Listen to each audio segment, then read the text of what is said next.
Price Lord. Jesus in ministry சார்பாக உங்களை வாழ்த்தி வரவேற்கிறேன். இந்த 100 நாள் விடுதலை முழங்கால் யுத்த ஜெபத்தில் இன்று ஆண்டவர் உங்களோட பேசுகிற வார்த்தை சங்கீதம் 128:2. உன் கைகளின் பிரயாசத்தை நீ சாப்பிடுவாய், உனக்கு பாக்கிய நன்மை உண்டாயிருக்கும். எனக்கு பிரியமான தேவச்சனமே, ஏசேக்கு சித்தனாக்கு இது ரெண்டுமே பறித்து கொள்ளப்பட்டது. காரணம் என்னன்னா, மனுஷங்களுடைய பொறாமையும் அவங்களுடைய மனுஷீக கிரியைகளும். தேவனுடைய ஈவு நம்ம மேலே இருந்துச்சு அப்படின்னா, தேவனுடைய தயவு நம்ம மேலே இருந்தது அப்படின்னு சொன்னால், நம்மளோட இடத்துலேருந்து எதையும் பறித்து கொண்டு போக முடியாது. ஏசேக்கு தோண்டப்படும் பொழுதும் சித்தனாக்கு தோண்டப்படும் பொழுதும் அவனுக்கு அவன் போய் நின்னான் அந்த இடத்துல. என்னோட காரியம், என்னுடைய கிணறுன்னு சொல்லி அவன் போய் நின்னான். ஆனால் ரெகபோத்தை தோண்டும் பொழுதோ அவன் தேவ சமூகத்தில் போய் காத்திருந்தான். தேவ சமூகத்தில் காத்திருக்கும் பொழுது அவனுடைய இடத்துல தேவன் நின்னார்.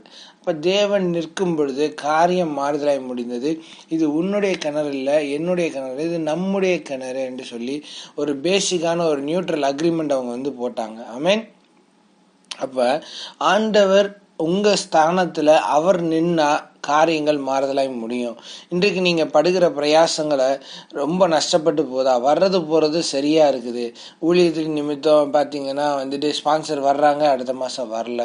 இது என்ன பண்றது, என்ன ஒன்றும் புரியலையே, நான் ஊழியத்துக்கு உண்மையாதானே செய்யறேன், என்னால அதுக்கு மேல லிஃப்டப் ஆகி போக முடியும்னு சொல்லி அநேக ஊழியம் பார்க்குற சகோதர சகோதரிமார்கள்லாம் ரொம்ப வேதனையோடு இருக்கிறீங்க.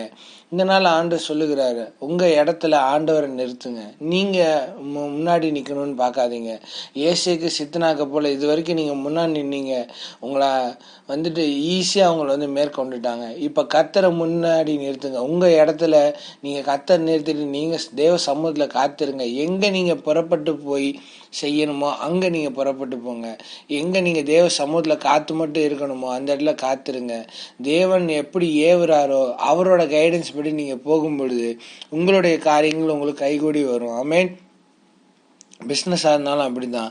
ஆவியானவர் உங்களுடைய வாழ்க்கையில செய்கிற எல்லா அற்புதமான காரியங்களுக்காண்டி தேவனுக்கு நன்றி செலுத்துங்க. ஆவியானவர் உங்களுடைய பிஸ்னஸ் காரியங்கள்ல பெரிய அற்புதங்களை செய்வார். அவர் உங்களுடைய ஸ்தானத்துல அவர் நின்னார் அப்படின்னா காரியங்கள் மாறுதலாக முடியும்.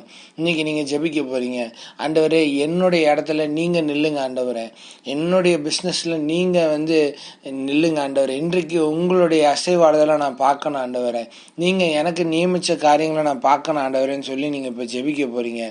ஆண்டவர் உங்களுடைய இடத்துல அவர் நிற்கிறாருன்னு சொன்னா, உங்களுடைய ஸ்தானத்துல அவர் நின்னாருன்னு சொன்னா காரியங்கள் மாறுதலாய் முடியும். இது வரைக்கும் நஷ்டமா போய்கிட்டு இருந்தது, இது வரைக்கும் பேமெண்ட் டிலேவா இருந்தது, எல்லாமே சரியாகி உங்களுக்கு எல்லா காரியங்களும் கைகூடி வரும். புதுசா பிசினஸ் ஸ்டார்ட் பண்ணணும்னு இருக்கீங்களா, உங்க இடத்துல இப்பவே தேவனை நிறுத்திடுங்க. உங்க பிசினஸ் நான் ஸ்டாப்பா போய்கிட்டே இருக்கும். இப்ப பிசினஸ் பண்ணி நின்று போயிடுச்சா, பொருளாதாரம் இல்லாம இருக்கீங்களா, கவலைப்படாதீங்க. உங்க இடத்துல தேவனை நிறுத்துங்க. ஆண்டவரே மறுபடியும் துவக்க இருக்கிறோம், ஆவியானவர் என் இடத்துல நீங்க நில்லுங்கன்னு சொல்லி பாருங்க. அவர் கொண்டு தருவார். ஆர்டர்ஸ் எல்லாத்தையும் அவர் கொண்டு தருவார். டீலர்ஸ் அவர் கூட்டிட்டு வருவாரு. அவர் தேவ தூதர்களை கொண்டு நியமித்து வச்சிருப்பாரு, அவங்களெல்லாம் கூட்டிட்டு வருவாரு. காரணம் நீங்க தேவனை முன்னிலைப்படுத்தணுன்றதுக்காண்டி தான். இந்த காலை வேளையில் ஆவியானவர் உங்களுக்கு சொல்லுகிறதான காரியம் தான். என்ன முன்னிலைப்படுத்து, நான் காரியங்களை உனக்காக செஞ்சு தரேன் ஆவியானவர் சொல்லுகிறார். இந்த காலை வேளையில் நீங்க ஜெபிக்கிறீங்களா? என்னோட கூட சேர்ந்து ஜெபிங்க பார்க்கலாம். அன்பின் பரலோக தகப்பன, இந்த நல்ல வேலைக்கு நன்றி செலுத்துகிறோம்ப்பா. ஆண்டவரே இந்த காலை வேளையில தேவ சமூகத்துல நாங்க காத்திருக்கிறோம்ப்பா. எங்களுடைய இடத்துல நீங்க நில்லுங்க ஆண்டவரே. ஏசேக்கு சித்தனாக்குல ஆண்டவரே அவன் நின்ன பொழுது அவனால் அதுல வெற்றி சிறக்க முடியல ஆண்டவரே. தண்ணீர் வந்தது, ஆனா ஆண்டவரே அது சூறையாடப்பட்டது ஆண்டவரே. ஆனாலும் ஆண்டவரே நீ ரெகபோத்தை தோண்டும் பொழுது அவனுக்கு எண்ணங்களை மாற்றி கொடுத்து ஆண்டவரே ரெகபோத்துக்கு ஆண்டவரே நீர் நின்னீங்க ஆண்டவரே. நீங்க நின்னதுல எங்களுடைய பிரயாசங்கள் ஆண்டவரே ஆசீர்வதிக்கப்படும் சொல்லி நாங்க நம்புறோம் ஆண்டவரே. அப்ப நீங்க எங்க பிசினஸ்ல நின்னீங்கன்னா எங்களோட கையின் பிரயாசம் ஆசீர்வதிக்கப்படும் நாங்க நம்புகிறோம் ஆண்டவரே. எங்க ஊழியத்துல எங்க ஸ்தானத்துல நீங்க நின்னீங்கன்னா நிச்சயமா ஆண்டவரே நாங்க ஆசீர்வதிக்கப்படுவோம் நம்புகிறோம் ஆண்டவரே. எங்க கையின் பிரயாசம் நாங்க சாப்பிடுவோம். எங்க பாக்கிய நன்மை உண்டாயிருக்கணும்னா எங்களுடைய ஸ்தானத்துல நீங்க நிற்கணும் ஆண்டவரே. ஆண்டவரே நீங்க நில்லுங்கப்பா ஆண்டவரே. முடக்கப்பட்ட பிசினஸை மறுபடியும் கர்த்தர் எழுப்பி கொடுங்க. முடக்கப்பட்ட ஊழியத்தை கர்த்தர் மறுபடியும் எழுப்பி கொடுங்க. முடக்கப்பட்ட குடும்ப வாழ்க்கையை மறுபடியும் திருப்பி எழுப்பி கொடுங்க ஆண்டவரே.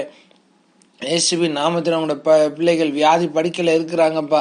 இயேசுவின் நாமல வியாதி படுக்கையிலேருந்து வெளியேற்றி கொண்டு வாங்க ஆண்டவரே. எந்த தேவைகள் இருந்தாலும் அதை சந்தித்து கொடுங்க ஆண்டவரே.